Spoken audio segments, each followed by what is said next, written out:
Bonjour and welcome again to Jackrabbit Journal. Tom Neiman along with Hank McCall, and it is a huge weekend of sporting stuff coming up this weekend at South Dakota State. Got track and wrestling and basketball all going on, and the football team in the FCS playoffs on Saturday. The Jackrabbits will host Villanova at 2 o'clock. What's your first gut feeling on this matchup for the Jacks? Well, there's a good football team coming into Brookings from Villanova.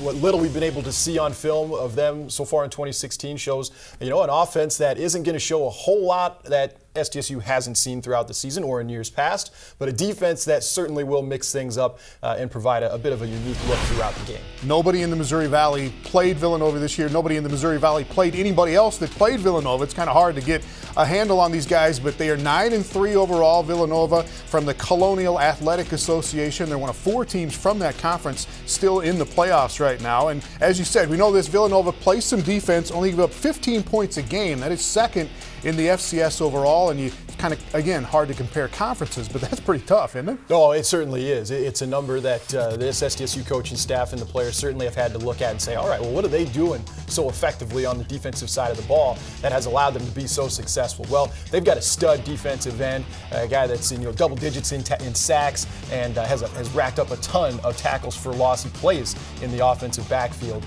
week in and week out. They've also got a tough secondary defensive back who's made a lot of plays. I think he's close to double digits in picks as well.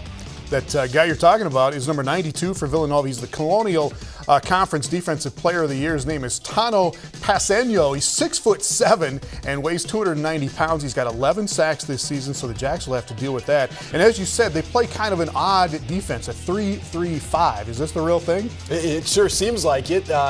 It's a package that the Jacks perhaps have seen from time to time from different teams as they look to mix things up and only rush 3 down linemen, have 3 linebackers, hybrid defensive back, safety / linebacker who can fly around and make tackles. So one would assume, hey, we're going to be able to run the football against these guys with only 3 down linemen. Well, that's not the case. Teams have struggled to do just about anything offensively against this defensive unit, aside from time to time, they appear to be susceptible to the big play over the top. Throw it a little bit on offense for Villanova. Nothing real remarkable. Sophomore quarterback. He had 1 game over 300 yards passing this year, and then he had 4 games under 100 yards passing, but they like to run the ball.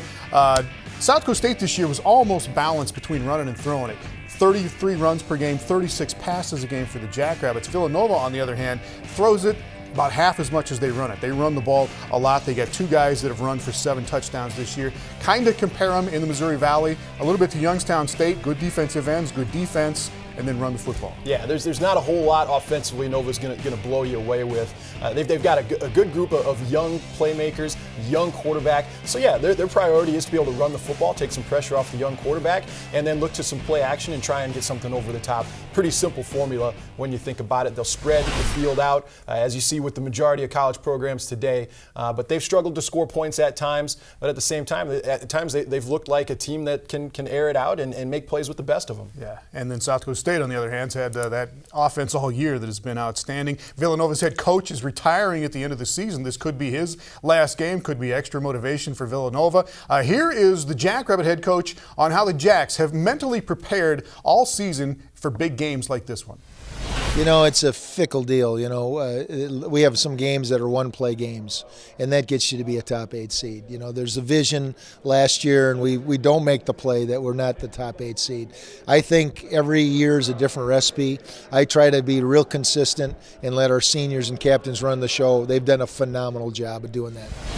All right, it's kind of a fine line, is it not? I think what you want to see is get excited, get jacked up for this game, but don't be nervous about what's going on, right? Yeah, I want to see these guys recognize the fact that this is a big game. So they should prepare as if it's a big game and then show up on Saturday and make big plays and win this big game. All right, a big part of the reason the Jackrabbit offense has been so exciting this year because the offensive line has had a heck of a year, and we will hear from O-line coach Jason Eck along with Charlie Harmon and Jacob Sorgi coming up next.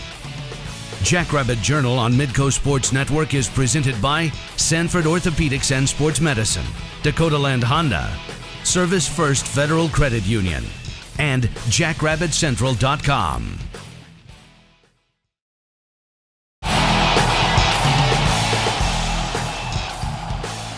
Welcome back. We knew that Taryn Christian was going to be good this year at quarterback, and the receivers and the tight ends and the running backs did not know how good the Jackrabbit offensive line was going to be. Well, they have been great, and here's why. The South Dakota State offensive line has come a long ways, from okay some of the time a year ago to solid almost all of the time this season. And the man in charge has made a big difference. Coach Eck came in, he changed a lot of technique. He helped me a lot with my technique. He's an awesome coach, and I mean, he's made us a really good O-line. Coach Eck was a great addition. He's a great guy.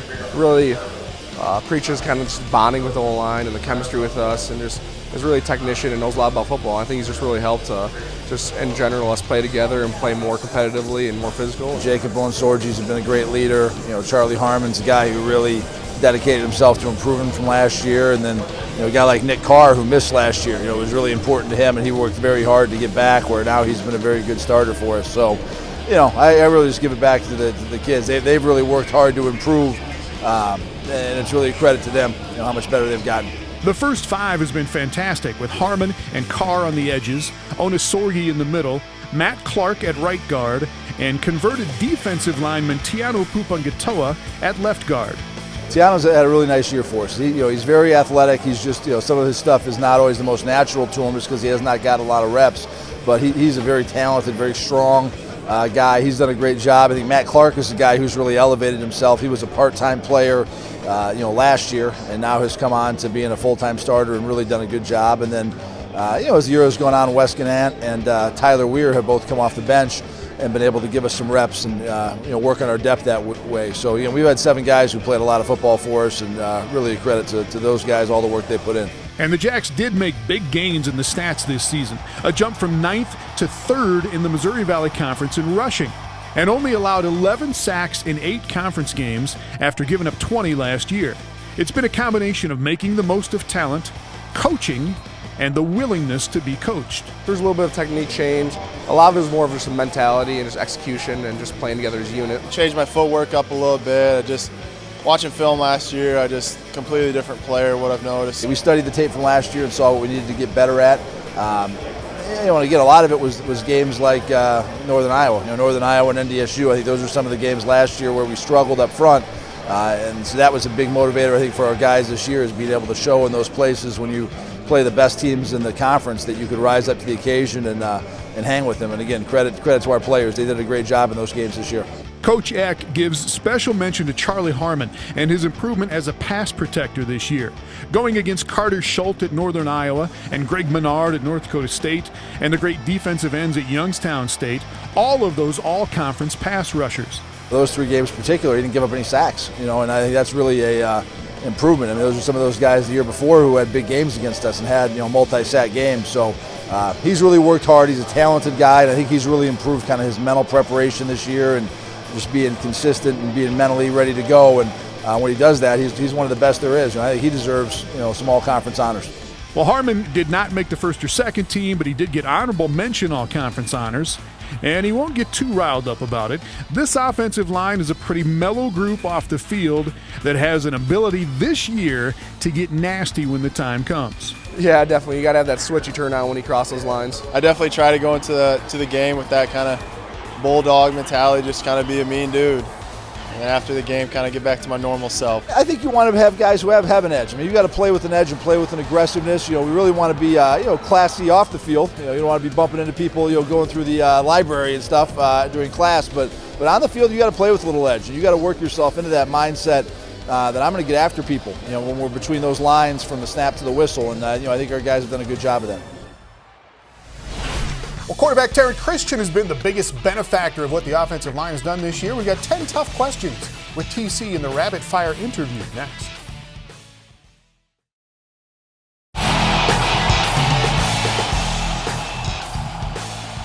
Welcome back. SDSU quarterback Taryn Christian is literally quick on his feet, but how is he when you hit him with 10 quick questions? Here is the rapid fire interview with David Brown. All right, so the first question, does it feel good to be number 3 again? I know you had to be number 1 last year, but 3 was your high school number. Brandon Andrews had it last year, so now you got the 3 back. Did that feel good? Yeah, it felt great just to get back into it. I just didn't like how 1 looked on me. I was used to 3. I wore it in high school for 3 years, so I just wanted to get back into it, and it felt good to get back. So. Did you make it a point saying, hey, once Brandon's gone, I want 3? Yeah, for sure. Originally, I said if I played my true freshman year that I was going to keep 1, but I got into it, looked at just watched the games and stuff, and I was like, I just don't like it. So I wanted to switch to 3, and I like it now. What is either the best or worst nickname you've ever had? Best or worst? Well, I've got, my nickname now is Tea Time. Got that from Like Mike when they called, who was it? I think they called Tracy Tea Time in the movie. So that kind of stuck now, but I think the worst one was Screamer.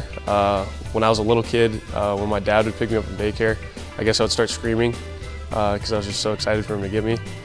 So yeah, I'd probably say Screamer is the worst one. Do you scream in the huddle, or do you scream out audibles or anything like that? No, I mean, we get pretty crazy sometimes before the games, screaming and stuff, but it's nothing too crazy anymore. All right, you went to Sioux Falls Roosevelt, so a little test for you. Can you name all 4 presidents on Mount Rushmore? Dang it. Roosevelt. That's the easy one. Roosevelt, Abe Lincoln. Yep. Washington. Yep, 3 of 4. Who's the 4th one? Jefferson. Hey, you got it. It's not O'Gorman. The easy way is think of the Sioux Falls schools and then replace O'Gorman with Jefferson, so it's real simple. Glad you passed that test. All right, favorite food? Favorite food? I eat a lot of sweets. Kind of got some grief for getting a tummy over the past year. I'd probably have to say strawberry ice cream is my favorite food. SDSU ice cream, of course? Yes, of course. What is your favorite Coach Stig catchphrase? Definitely Holy Nutmeg. The first time I heard it, I was just like, what the heck did he just say?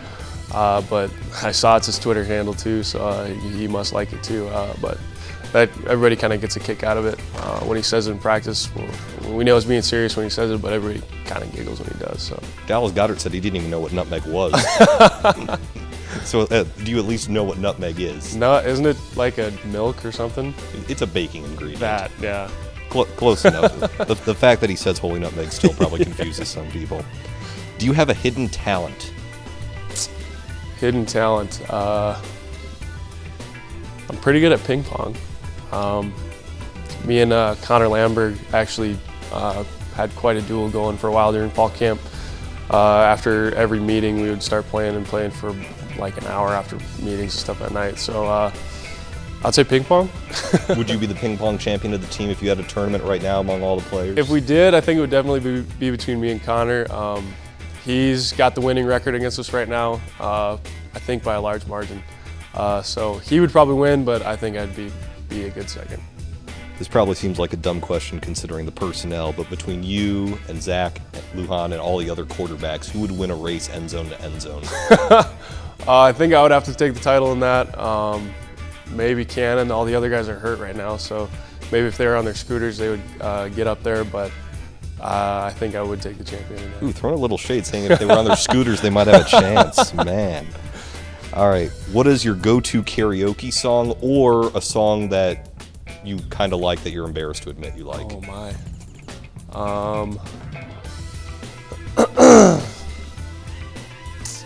Song that I like. You sing it when no one's around. Probably say Something by Luke Bryan. I actually do really like the song God Made Girls. I can't think of who it's by, but I saw her in concert during our bye week actually, so that was fun, and I sang my heart out to that in the concert. So. Favorite TV show? Favorite TV show? I'd probably say Criminal Minds. Yeah, I really like the crime scene investigation stuff there. Better than CSI and the other ones? Yep, I'm actually watching CSI right now, but I would say Criminal Minds has got that topped. Then last one, it's been a short career so far, but your favorite game as a Jack? Favorite game as a Jack? I'd probably say Illinois State last year. When we took them down, they were the #2 team in the nation, and we closed out Coffin alumni with a win. So that was a lot of fun to do that. Perfect, thank you. Our thanks to Taryn Christian. He is one of 5 Jackrabbits to earn first-team honors on the All-Missouri Valley Conference team. It was announced this week. We'll check out the others coming up. And Dallas Goedert's greatest, a highlight reel of those crazy catches coming up.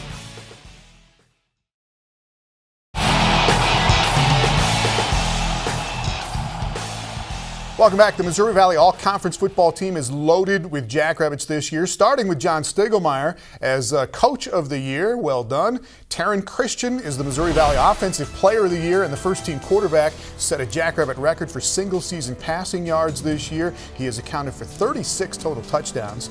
And then you got Jake Winicky, Dallas Goedert, Jacob Onosorgi, all on the first team, along with Taryn Christian. There are 14 spots on this first team, Hank. 4 of those guys are Jackrabbits. The other 10 are all seniors. None of the SDSU guys are. Winicky, Goedert, and Onosorgi, all juniors. Taryn Christian, just a sophomore. That's incredible. It really is. And anybody who takes a look at that, Jackrabbit faithful, you can't be nothing but fired up about what the next couple of years mean for this program. And the Jacks put one guy in the first team defense, and that is freshman linebacker Christian Roseboom. Brady Mingarelli, Kane Lusher make the second team offense. Kellen Solik, Jesse Bobbitt on the second team defense. And then on the all newcomer team that came out this week as well, 3 Jacks there.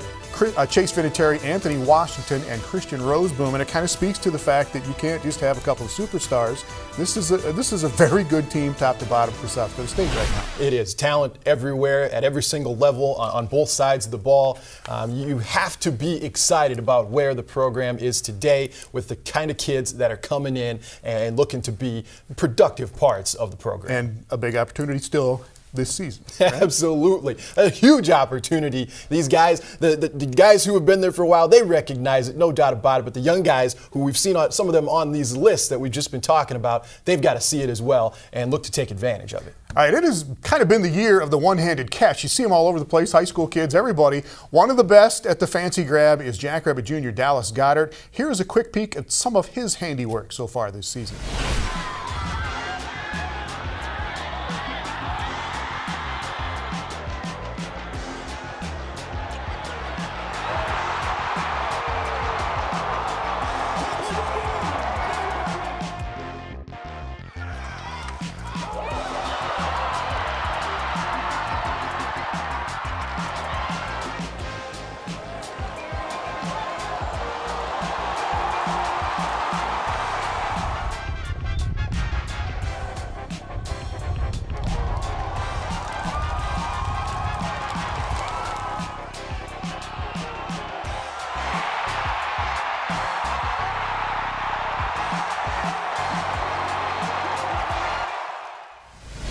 All right, our thanks to Hank McCall. We will see you next week, Hank. When we come back, Brad Newitt in to talk some Jackrabbit basketball. Are the SDSU men showing some signs of life with that win at the Pentagon this past weekend? Jackrabbit Journal on Midco Sports Network is presented by Sanford Orthopedics and Sports Medicine, Dakota Land Honda, Service First Federal Credit Union, and JackrabbitCentral.com.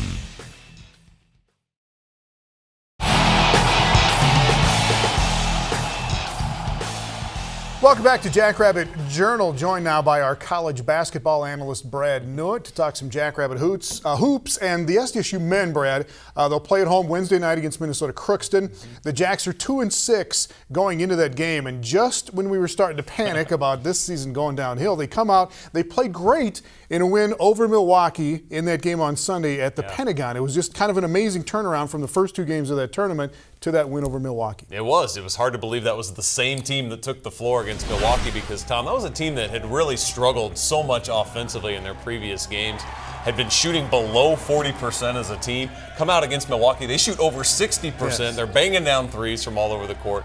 Mike Dahm just gets it rolling early and often in that game on the way to a career high. Jacks still shooting under 40% as a team, but that was at least kind of a breakout game. And they came out in this tournament, at least, and played some zone. They haven't played zone for more than 20 minutes in the last 20 years. Yeah. You know, so what's up with this zone? Yeah, that was probably a shocker to a lot of the Jackrabbit faithful out there to see their team playing zone defense. Certainly Scott Nagy and his coaching staff before never would have done that, but I think the zone gives this team probably their best chance to win. I think that it is one of the best defenses this team can play, and here's the reason why. They are a long team. They're very athletic. They can cover a lot of ground, and you get some of that size out there and don't ask them to have to run around as much and chase screens. They seem to be more comfortable in that, disrupting passing lanes. They turn the other team over more, playing the zone. And your worry as a coach, I think, is rebounding out of it, and that's still something they got to get figured out, Tom. But they weren't any worse in the zone rebounding than they had been in man-to-man. All right, and the Jacks, they're trying out all kinds of different lineups right now. Will Coach Otzelberger, assuming he wants to settle on a starting 5 and maybe an 8-man rotation, but he's playing a lot of guys right now. Yeah, I think they're still searching for what the right combination is, and I think especially at the point guard position, that's an area where there's still kind of a lot of question marks with this team. All right, Jackrabbit women, meanwhile, play at Northern Iowa on Thursday. The Jacks are 4-1 right now. Their lone loss was at Oklahoma. Good news, the starting 5's been great. Maybe not a lot of depth right there right now, and they're turning the ball over a little bit more than we want them to, but pretty good start so far. Yeah, pretty good start. I think, the known commodities are there. Like you said, the starting 5, they're playing very well together, and they're scoring. They're all pretty much in double figures. But the turnovers is something that this team's going to have to iron out, and it reared its ugly head against Oklahoma in a big way with 22 of them. All right, we will have both the men and the women's teams live this Saturday. We have wrestling before that on Friday night. The Jacks will host Iowa at 7:30. We'll have that live. And then men's basketball against Kansas City Saturday morning at 11 o'clock. Women's game Saturday evening at 6 o'clock against Arkansas Pine Bluff. We'll see you then. Thanks to Brad Newitt. See you next week on Jack Journal.